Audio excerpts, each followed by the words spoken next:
வெள்ளை பூசணி சாம்பார் வைக்கும்போது இந்த விதையை போட வேண்டாம். அந்த விதை உள்ள அந்த சதப்பகுதியும் சேர்த்து தான் நம்ம வந்து சமையல் பண்ணணும்.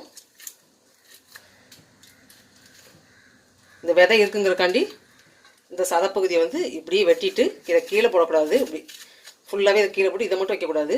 ஏன்னா இதுலேயும் அதே அளவுக்கு சத்து இருக்குது. விதை மட்டும் நம்ம எடுத்தால் போதும். எப்பவுமே அப்படி நம்ம செஞ்சு சாப்பிட்டு பழகிக்கணும்.